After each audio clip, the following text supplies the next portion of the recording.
Hola mis queridos hermanos, ¿qué tal? ¿Cómo están? Dios les bendiga. Espero que se encuentren bien todos allí en Colombia, especialmente en Cota, donde se encuentran reunidos como iglesia en este momento, primer día de la semana recibiendo el día del Señor para adorarle a Él, para hacer memoria de Él, para crecer y regocijarse en Él. Y qué lindo momento, de verdad, que Dios me permite también para, junto con ustedes, sumarme a ese propósito. Estoy aquí en Asunción con mi familia, guardando la cuarentena también en la medida en que el gobierno lo establece y aprendiendo de todo este tiempo de pandemia, porque qué gran escuela, ¿verdad? Qué increíble cómo aprendemos cosas que nunca pensamos aprender, porque jamás pensamos que fuéramos a pasar por esto.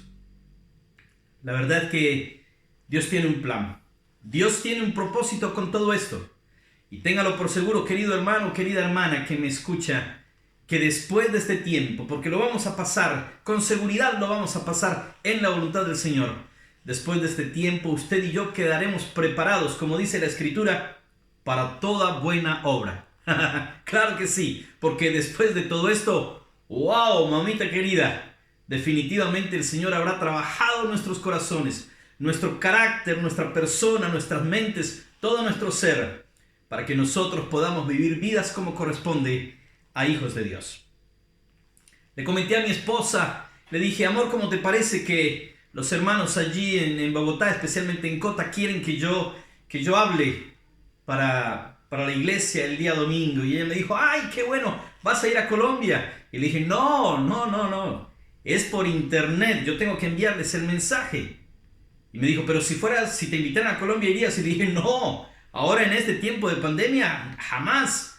Porque yo conozco muy bien a los bogotanos, que tienen la costumbre de que cuando lo ven a uno le dicen, ¿qué hubo, chino? Y cuando ellos me digan ahí, de esa manera, en pleno aeropuerto, todas las autoridades de sanidad se me van a tirar encima con alcohol en gel a bañarme, me van a meter en una bolsa negra y me van a llevar al confinamiento. Porque pensarán que vengo de China, pues como le dicen a uno, ¿qué hubo, chino? Entonces no me arriesgo, le dije, no me arriesgo. Pero sí sueño, tengo que reconocerles que sueño con un día volver a Colombia y poder seguir compartiendo junto a mis amados hermanos allí en mi patria la palabra de Dios. Pero bueno, en este momento quiero hablarles a ustedes de un tema que toca muy especialmente mi corazón, porque también yo lo estoy viviendo. Y es algo que hace a una pregunta. La pregunta es, ¿en Cristo o en crisis? ¿En crisis o en Cristo? Cualquiera de las dos. Lo siento, el caso es, ¿cuál es la respuesta? ¿Estoy en crisis o estoy en Cristo? Para nadie es un secreto que la pandemia ha generado distintas circunstancias. Ha despertado distintos sentimientos, distintas reacciones, distintas actitudes en cada uno de los seres humanos de este planeta. Porque precisamente es pandemia debido a que se ha propagado por todo el mundo. De lo contrario sería epidemia, como tantas otras que ha habido y que de una manera sectorizada o focalizada han afectado ciertos países o aún continentes, pero no el mundo entero. Hoy estamos en una pandemia que afecta el mundo entero por ser pandemia. Y precisamente cada hombre, cada mujer, cada joven, cada niño, cada vida de este planeta ha tenido que experimentar una situación de crisis. Sino porque le ataque personalmente o directamente el coronavirus como enfermedad, sí por lo que implica estar en cuarentena. Todos hemos experimentado lo que significa estar guardados sin poder salir con el famoso eslogan, quédate en casa. Porque si no me quedo en casa, entonces me salen con el otro verso que dice, quédate en casa, que es mejor encerrados que enterrados, queridos. Y tiene razón. Nos tenemos que quedar en casa porque es mejor encerrados que enterrados. Pero aparte de la incomodidad de estar de cuarentena, de estar encerrados, impedidos de salir, con el aburrimiento propio de lo que significa horas y días, semanas y meses dentro, también por el hecho de lo que significa la escasez. Porque para nadie es un secreto que estamos en un tiempo de abundancia de escasez, ¿sí o no?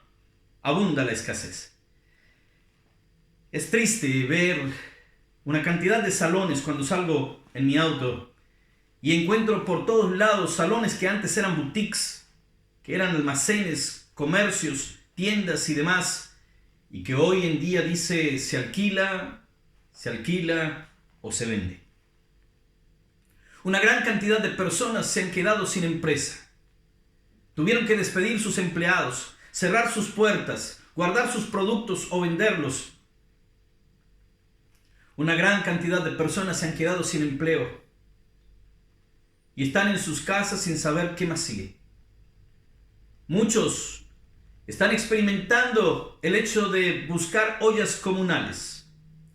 En alguna ocasión me llamaron para que yo por WhatsApp, por la imagen, un video, orara dando gracias por los alimentos para otra ciudad en la que había una larga fila de hombres y mujeres, jóvenes y niños, con un platito o con una olla, con una bandejita cualquiera, esperando que les pusieran allí fideos, un caldo o lo que estuvieran ofreciendo. Y yo tenía que orar porque quienes estaban haciendo ese trabajo eran hermanos de una iglesia y me llamaron para que yo bendijera los alimentos. Y yo veía a toda esa gente haciendo fila y decía, Dios mío, quizá en algún momento yo tenga que ir a hacer fila también, no lo sé. Pero hay muchos que están haciendo esa fila y dándole gracias a Dios porque por lo menos alguien les ofreció un plato de comida que no tenían que pagar. Muchos otros están en los hospitales porque han sido directamente alcanzados. Y todo eso que les estoy comentando, sí o sí, de alguna u otra manera, para quienes lo han vivido, se llama crisis. Una crisis es una circunstancia de apriete que te saca de tu lugar de acomodo. Una crisis es algo que te pone en dificultades y te exige que resuelvas de alguna u otra manera esa dificultad. Crisis. Pero déjenme decirles, queridos, el problema no es tanto estar en crisis, porque la crisis es buena, es necesaria. La crisis de alguna u otra manera hace bien. Alguien dijo por allí que una vida sin crisis es una vida sin crecimiento, porque las crisis nos hacen crecer. Y es necesario aceptar que hay crisis en cualquier momento, de cualquier manera, en cualquier lugar. El problema no es tanto que haya crisis. El problema es que un cristiano se quede en la crisis, que el cristiano viva en la crisis.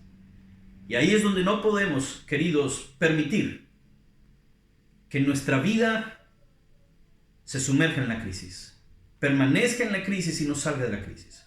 Conozco cristianos que viven en crisis en vez de vivir en Cristo.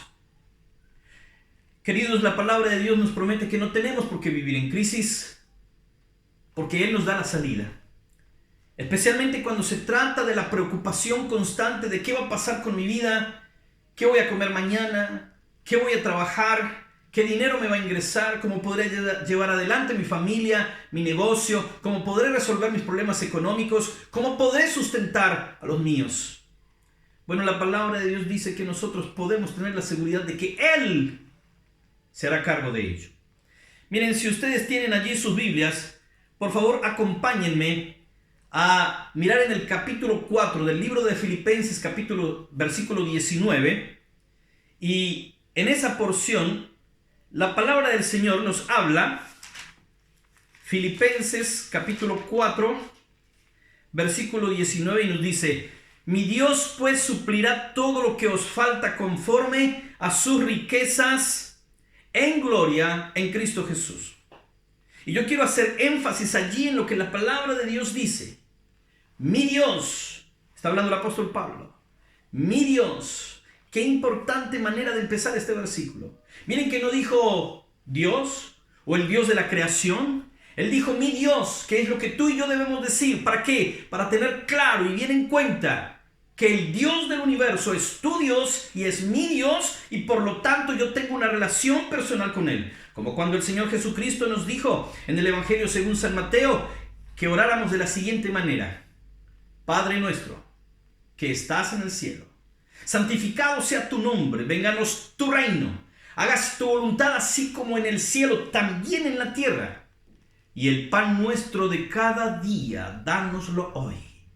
Cristo nos enseñó que podíamos pedir por el pan, por la provisión de cada día, por el alimento, por el sustento diario para nosotros y nuestras familias, pero en una relación personal de padre a hijo. Padre, yo soy tu hijo, tú eres mi padre. Y el apóstol Pablo empieza diciendo, mi Dios, como si dijera mi padre. Él pues suplirá, satisfará, llenará, pondrá todo lo que os falta. Y esa palabra todo, atención querido hermano y hermana, esa palabra todo habla acerca de todo. Porque el absoluto todo no está allí para rellenar espacio, está para que lo creamos. No habrá cosa que nos falte si nosotros venimos en dependencia de Dios a suplicarla a Él. ¿A quién más le vamos a pedir? Él es nuestro Padre, Él es nuestro proveedor, Él es nuestro sustentador, Él es el Jehová Jireh del Antiguo Testamento, aquel que cuando Isaac le preguntó a su padre, Abraham, y le dijo, Padre, yo veo que no se te olvidó traer leña, yo veo que no se te olvidó traer cuchillo, hasta trajiste fuego para prender el holocausto, veo que has construido el altar con piedras, veo que está todo para el sacrificio. Espectacular, te felicito, viejo, pero me parece que el Alzheimer te empieza a perseguir. Y no te lo digo de mala manera, te lo digo con respeto, viejo, pero me parece que se te olvidó lo más importante. El cordero, viejo, el cordero. ¿De dónde vas a sacar un cordero? Mirá, no hay nada, es desierto, solo se ven piedras y arena. ¿Qué vas a hacer? Y Abraham, con convicción de corazón, le dijo, Dios se proveerá de un cordero para el holocausto. Con convicción, con seguridad le dijo, Dios lo tiene en su mano. Y cuando llegue el momento en que yo tenga que alzar el cuchillo, querido Isaac, Dios pondrá allí el cordero. Isaac hasta ese momento no sabía que él era el cordero. El padre, creyendo que Isaac era el cordero, porque Dios le había dicho sacrifícalo, Abraham lo amarró, lo levantó al altar, lo puso allí y ya lo iba a sacrificar. Pero justo como le dijo Abraham a Isaac, Dios se proveerá, cuando Abraham iba a bajar el cuchillo para matar a su hijo, para sacrificarlo en holocausto a Jehová, Dios le dijo, detente. No es tu hijo quien va a morir. Pero no hay otro cordero. Tranquilo, de eso me encargo yo. Soy el Dios que provee.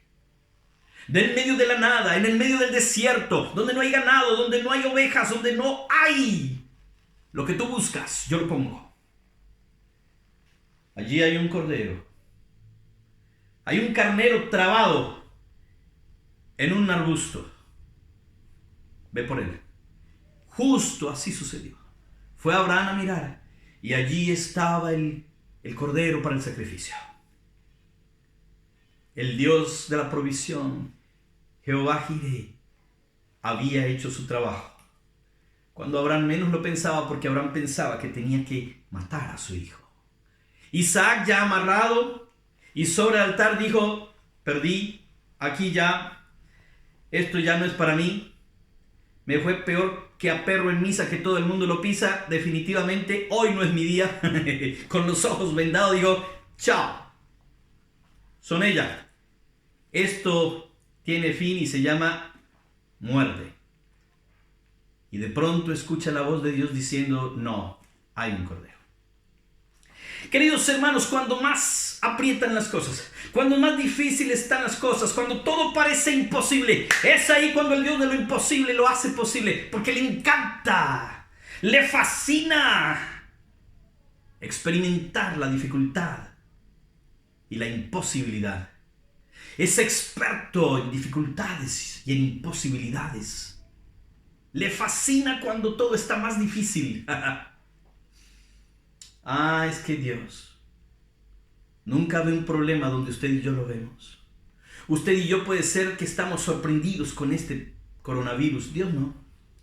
A nosotros nos tomó por sorpresa, a Él no. Mire, si usted alguna vez quisiera hacerle un cumpleaños sorpresa a Dios, ni lo piense siquiera. A Dios no se le puede sorprender. No hay forma de sorprender a Dios. Él todo lo sabe antes que ocurra. Desde antes de la fundación del mundo, Él ya sabía que la pandemia iba a venir. Y Él sabía que había un pueblo que iba a clamar y que iba a suplicar: Dios, ¿dónde estás? Dios, ayúdame. Dios, me echaron del trabajo. Dios, se acabó mi empresa. Dios, se me cerraron las puertas. Dios, debo dinero. Dios, no tengo que comer. Y Él ya tenía todo bajo control desde antes de la fundación del mundo. Porque si tú duermes, Él no. Dice la Escritura que no se dormirá el que te guarda. Déjame decirte, querido hermano y hermana, Dios es inmutable, Él no cambia. Dios no sufre del corazón, a Él no le va a dar un infarto por cosas como estas. Dios no entra en depresión. Dios no está ansioso comiéndose las uñas para ver cómo nos resuelve este problema. Él tiene el control porque Él es Dios, poderoso, omnipotente, magnífico y eterno, autosuficiente y sublime. Nadie como Él. Nadie como Él. Él no está preocupado, usted y yo sí, Él no. Y por eso lo que tenemos que hacer es venir a Él. Yo quiero rápidamente hablarles acerca de tres características de la provisión de Dios para nuestras vidas.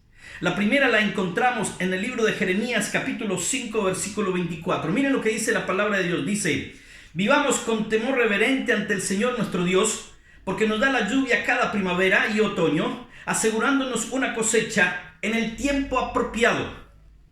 ¿Te das cuenta?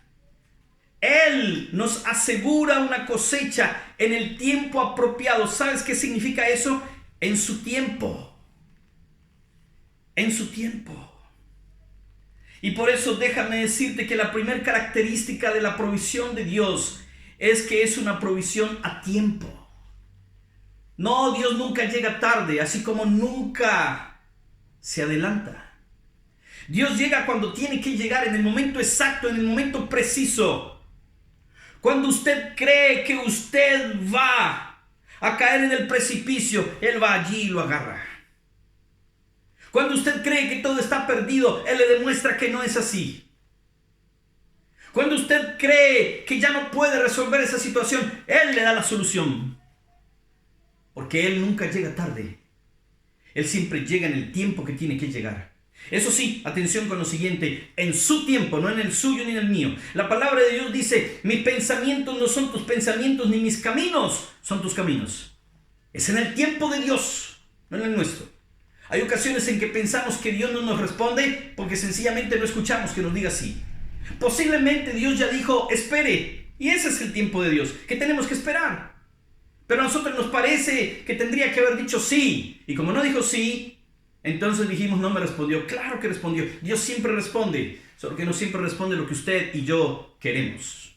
Es el tiempo de Dios. No se le olvide que el Señor, amo y soberano, es Él, no usted ni yo. Es una provisión a tiempo. Quiero leerles otra versión de este mismo versículo, capítulo 5, versículo 24, y dice así: y no dijeron en su corazón: temamos ahora a Jehová Dios, nuestro Dios, que da lluvia temprana y tardía en su tiempo, y nos guarda de los tiempos establecidos de la siega. Escuchen, que da lluvia temprana y tardía en su tiempo. En su tiempo. Jeremías sabía muy bien que en el tiempo de Dios llega la lluvia que baña la tierra y produce el fruto. En el tiempo de Dios. En el tiempo de Dios. Hermana, hermano, espere los tiempos de Dios. Esperemos los tiempos de Dios. Si pareciera ser que Dios está demorando, que no responde, que esto se va a dañar antes de que Dios haga algo porque ya tendría que haber respondido y no responde, tranquila, tranquilo. Dios sabe lo que hace. ¿Y qué tal si finalmente pierdo la empresa y Él no llegó a tiempo? Mire, déjeme decirle, cuando cuando Marta y María vieron que su hermano estaba enfermo, mandaron a llamar a Jesús. Y Lázaro, que era un gran amigo de Jesús, estaba a punto de morir. Le pidieron a Jesús que viniera. Y Jesús tendría que haber venido a sanarlo, a hacer algo por su amigo amado, pero no lo hizo. Los discípulos estaban asombrados. ¿Cómo es posible que no va, sabiendo que lo ama tanto? Es su gran amigo. Pero no fue. Cuando ya Lázaro murió y Jesús se enteró, porque le mandaron a decir: ya no vayas, seguí nomás en tu campaña evangelística, que ya no tiene sentido que vayas, ya murió. Y Jesús dijo: ahora sí vamos. Los discípulos dijeron: ¿quién lo entiende? Estamos locos. No. Cuando está con la posibilidad de sanarlo, no lo sana. Y cuando ya no hay posibilidad de sanarlo, ahora sí quiere. Bueno, dijeron: definitivamente él sabrá lo que hace. Se fue Jesús y le dijo a los discípulos: hay enfermedades que son para la gloria de Dios. Y fue allá y le preguntó a María: ¿tú crees que soy la resurrección y la vida?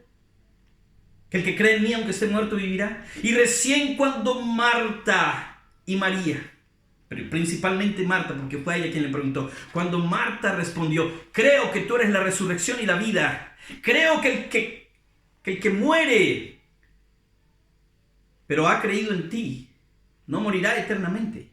Y que el que está vivo y cree en ti, no morirá, porque pasa de muerte a vida. Cuando ella empieza a buscar en su corazón todo esto y se empieza a preguntar realmente cuánto creía en Jesucristo, ahí es cuando ocurre el milagro.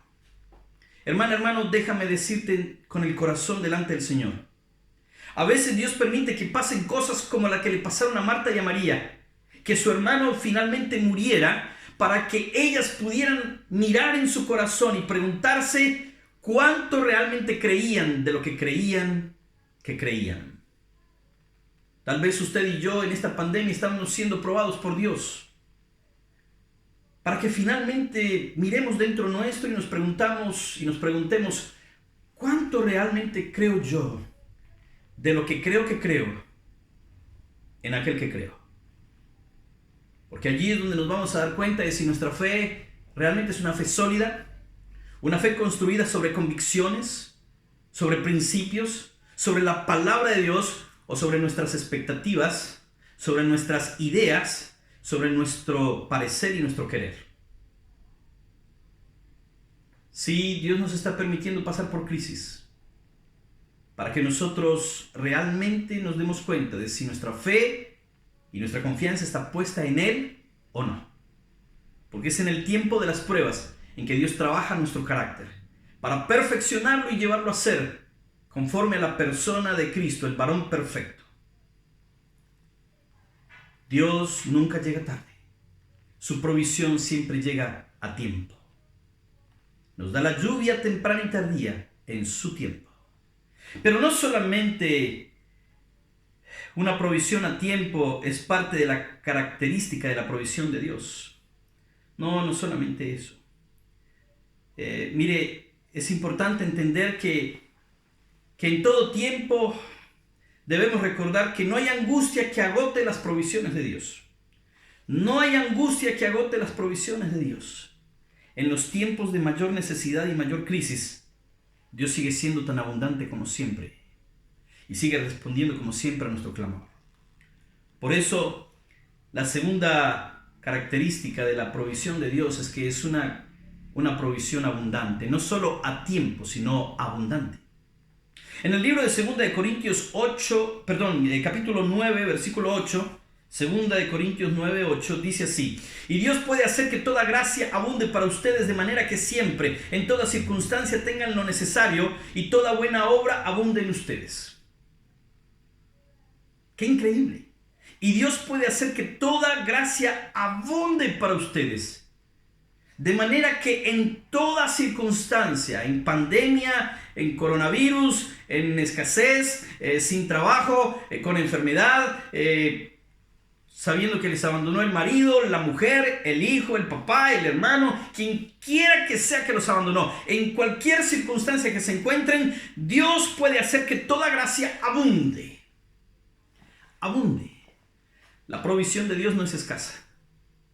Cuando el Señor Jesucristo tenía que darle de comer a una multitud, Le dio de comer a todos con 5 panes y 2 peces. Y dice la palabra de Dios que sobraron cualquier cantidad de panes y peces.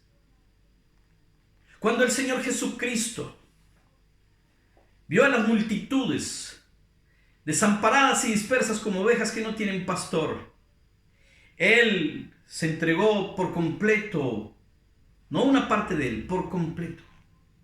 Estando en la cruz del Calvario, su última expresión fue: consumado es. Y eso significa: he pagado hasta el último centavo que tenía que pagar por cada alma y por cada vida condenada para que puedan ser salvos.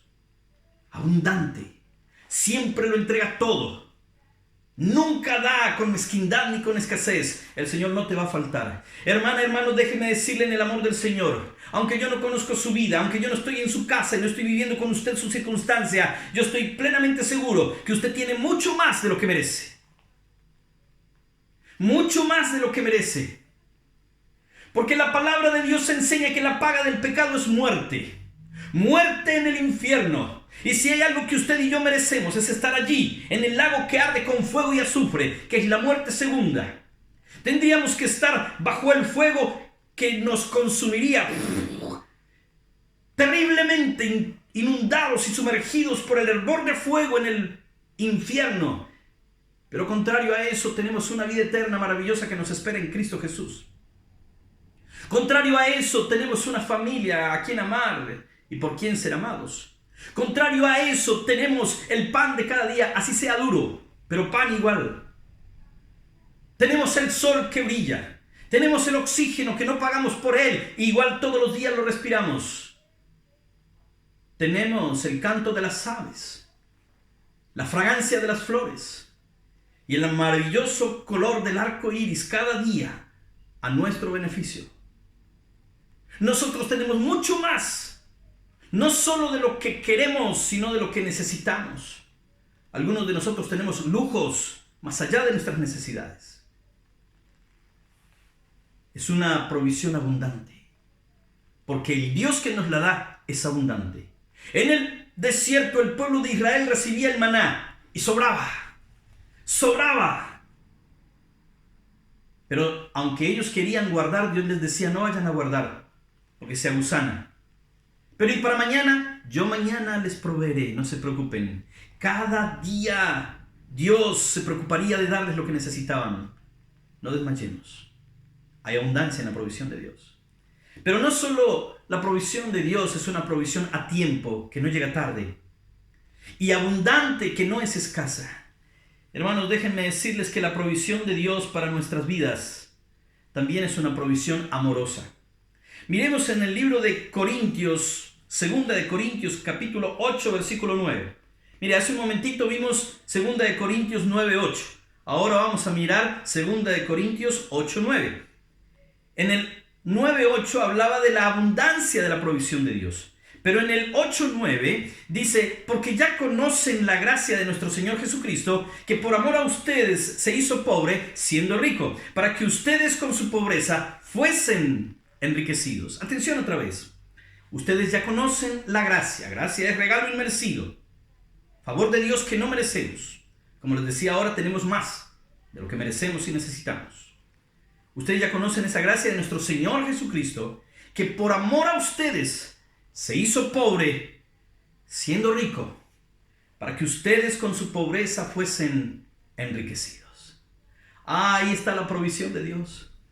Él dice que por amor a nosotros se hizo pobre, dejó las glorias magníficas, bajó y se convirtió en un hombre pequeñito que podía caber en el vientre de una mujer como María, cuando Él es el Dios inconmensurable, tan vasto, más ancho que los cielos, más anchos que la mar, más ancho que el universo. No hay nadie que pueda darle a la medida a Cristo, y aún así se hizo tan pobre, tan humilde y tan humillado por ti y por mí, por amor a ti y a mí, que se metió en un cuerpo de hombre y vivió 33 años en esta tierra, en esa condición de hombre, siendo el Dios, siendo espíritu y siendo inconmensurable. Pero lo hizo para enriquecerte, Lo hizo para enriquecerme, lo hizo para llenarte y llenarme, lo hizo para salvarte y salvarme, para darnos vida eterna en el perdón de los pecados que hay por el derramamiento de su sangre. Ese es Cristo. Ese es Cristo. Él dijo: yo soy el pan de vida, el que come de mí no tendrá hambre jamás. Y si Cristo te ofrece el pan de vida eterna, que es Él mismo, ¿cómo no te dará también el pan de cada día? Aquel que se prepara con trigo, con harina. Es mucho más fácil que Dios te dé un pan de trigo y harina, que es producto de la tierra, a que te dé el pan de su misma vida, que significa su muerte, su entrega, su sacrificio. Pero estuvo dispuesto a hacer eso, con tal de morir por ti, de morir por mí y de salvarnos. Qué gran amor el del Señor. Se hizo pobre siendo rico, para que con su pobreza usted y yo fuésemos enriquecidos. ¿Qué nos puede faltar? ¿Qué nos puede faltar, hermano y hermana? Mire, déjeme decirle para terminar. Alguien en alguna ocasión le dijo a un hombre: querido amigo, si usted tiene a Cristo, ¿qué le falta? Teniéndolo a Él, lo tiene todo, porque Cristo es el todo en todos y por todo. Pero si a usted le falta Cristo, ¿qué tiene? Porque si le falta Cristo no tiene nada, aunque crea tenerlo todo. Jesucristo dijo: sin mí nada pueden hacer. Él dijo: yo soy el principio y el fin, el alfa y la omega. El alfa es la A en el alfabeto griego y la omega es la Z en el alfabeto griego. Eso quiere decir que entre la A y la Z estaban todas las letras que usted y yo pudiéramos necesitar. Fuera de la A no hay letras. Fuera de la Z no hay letras. Entre la A y la Z está todo lo que necesitamos. En Cristo, que es el alfa y la omega, encontramos todo. No hay nada que no podamos encontrar en Él. Pero sin Cristo, fuera de Cristo, es vacío total, porque no hay nada. Si tienes a Cristo, ¿qué te falta? Si te falta Cristo, ¿qué tienes? Tal vez tú todavía no tienes a Jesucristo como tu Salvador. Tal vez Él todavía no ha llegado a tu corazón para llenarte, para suplir tu necesidad y saciarte plenamente. Es ahora cuando tú necesitas más que el pan de trigo y de harina que se puede amasar con manos de hombre en esta tierra. Tú necesitas el pan de vida eterna. Cristo dice en Apocalipsis 3:20: he aquí yo estoy a la puerta y llamo. Si alguno oye mi voz y se da cuenta que le estoy llamando y abre la puerta, entraré a Él y le daré de comer y Él comerá conmigo. Querido, si tú tienes hambre espiritual, Cristo quiere saciar tu hambre hoy mismo. Él quiere ser tu Salvador. Él quiere ser el pan que sacie para siempre tu hambre eterna. Él quiere ser la fuente de agua viva que sacie tu sed eterna. Ven y come de Cristo, ven y bebe de Cristo, y no tendrás hambre jamás. La provisión de Dios principalmente empieza con Cristo. Si tú quieres tener provisión de Dios, recibe primero a Jesucristo como tu Salvador en tu corazón.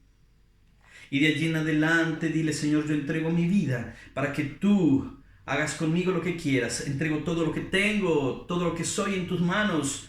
Oh Dios, llévame de tu mano, sáciame, lléname, cúbreme, protégeme. Quiero que seas mi Dios y mi Salvador. Si usted quiere hacerlo en este momento, es un buen tiempo para que usted reciba a Jesucristo, recordando aquella palabra que el Señor dijo, porque usted tiene que ser un hijo de Dios. Y Él dijo en Isaías 49:15: ¿puede una madre olvidar a su hijo de pecho y dejar de amar al hijo que ha dado a luz? Aun cuando ella lo olvidara, yo no te olvidaré, dice el Señor. Tú necesitas ser hijo de Dios hoy mismo. Él nunca te va a abandonar, aunque tu madre y tu padre te dejaran. Él te ha prometido que con todo te recogerá. Él quiere ser tu provisión, Él te ama. Y hoy es necesario pensar: bendita crisis, bendita la crisis que me hizo crecer, la caída que me hizo mirar al cielo Y el problema que me hizo buscar a Dios, porque es evidente que a través de esta pandemia yo he tenido que clamar a Él como nunca había clamado. He tenido que depender de Él como nunca había dependido. He tenido que buscarle a Él como nunca le había buscado. Es el momento para un encuentro con Jesucristo. Si usted quiere recibirlo ahora mismo en su corazón, tome la decisión de hacerlo en este instante. Yo le voy a acompañar.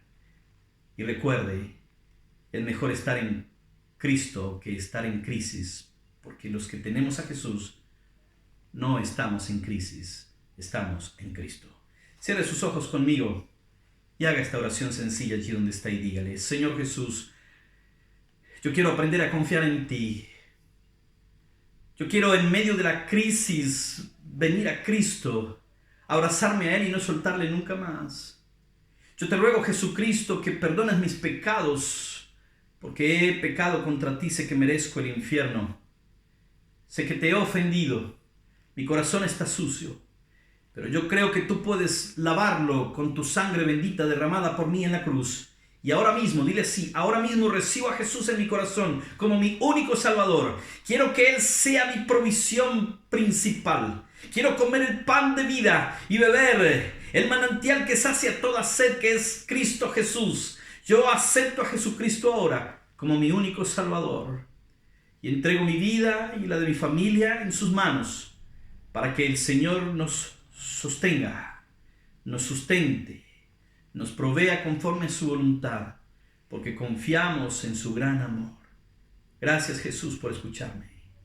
Gracias, Señor, en tu nombre oramos. Amén y amén. Que Dios les bendiga, queridos hermanos. Hasta una próxima oportunidad y bendiciones.